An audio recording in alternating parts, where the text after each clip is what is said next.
ॐ श्री परमात्मने नमः। अथ सप्तमोऽध्यायः ज्ञानविज्ञानयोगः।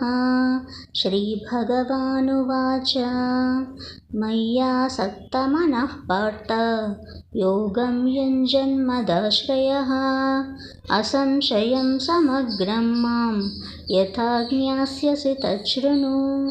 ज्ञानं तेऽहं सविज्ञानम् इदं वक्ष्याम्यशेषतः यज्ञात्वा नेह भूयोऽन्यत् ज्ञातव्यमवशिष्यते। मनुष्याणां सहस्रेषु कश्चिद्यतति सिद्धये यततामपि सिद्धानां कश्चिन्मां वेत्ति तत्त्वतः। भूमिरापो नलो वायुः खं मनो बुद्धिरेव च अहङ्कार इतीयं मे भिन्ना प्रकृतिरष्टधा। उपरेयमितस्त्वन्यां प्रकृतिं विद्धि मे परां जीवभूतां महाबाहो येदं धार्यते जगत्। एतद्योनीनि भूतानि सर्वाणीत्युपधारय अहं कृष्णस्य जगतः प्रभवः प्रलयस्तथा। मत्तः परतरं नान्यत् किञ्चिदस्ति धनञ्जय।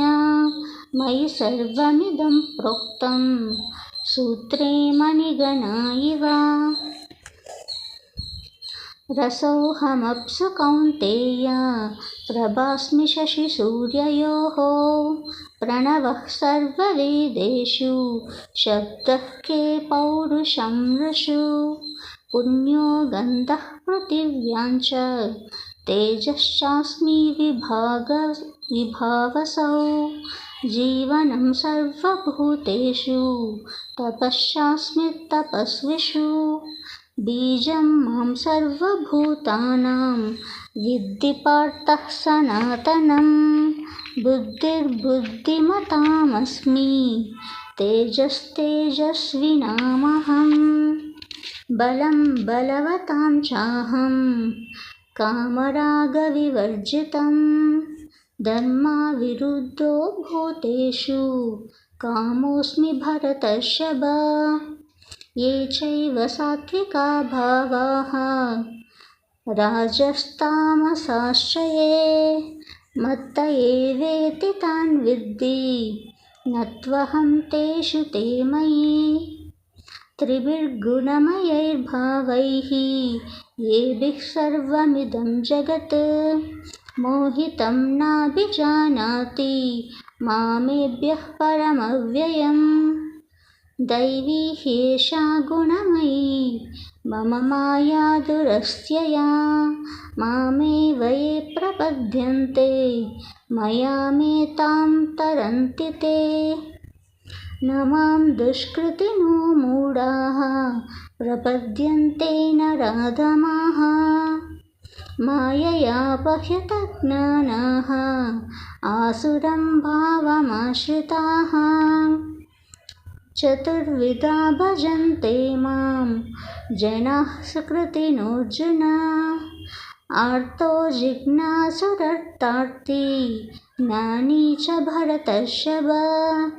तेषां ज्ञानी नित्ययुक्तः एकभक्तिर्विशिष्यते। प्रियो हि ज्ञानिनोऽत्युत्तमम् अहं स च मम प्रियः। उदारा सर्व एवैते ज्ञानित्वात्मैव मे मतम्। आस्थितः स हि युक्तात्मा मामेवानुत्तमां गतिम्। बहूनां जन्मनामन्ते ज्ञानवान् मां प्रपद्यते। वासुदेवः सर्वमिति स महात्मा सुदुर्लभः। कामैस्तैस्तैर्हृतज्ञानाः प्रपद्यन्तेन्द्रदेवताः। तं तं नियममास्ताय प्रकृत्या नियता स्वया। यो यो यां यां तनुं भक्तः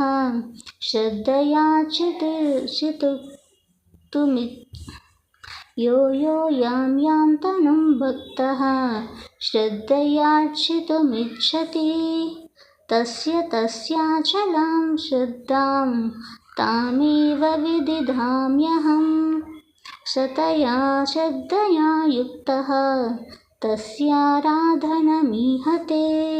लभते च ततः कामान् मयैव विहितान् भियतान् अन्तवत्तु फलं तेषां तद्भवत्यल्पमेधसां देवान् देवयजो यान्ति मद्भक्ता यान्ति मामपि अव्यक्तं व्यक्तिमापन्नं मन्यन्ते मामबुद्धयः परं भावमजन्तः मामाव्ययमनुत्तमम्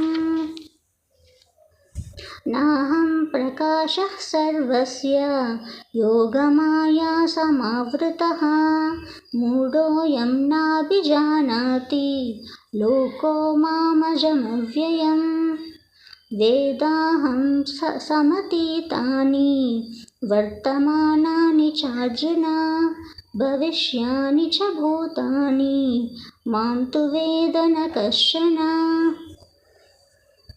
इच्छाद्वेषसमुत्थेन द्वन्द्वमोहेन भारत सर्वभूतानि सम्मोहं सर्गे यान्ति परन्तप येषां त्वन्तगतं पापं जनानां पुण्यकर्मणां ते द्वन्द्वमोहनिर्मुक्ताः भजन्ते मां त्रुटव्रताः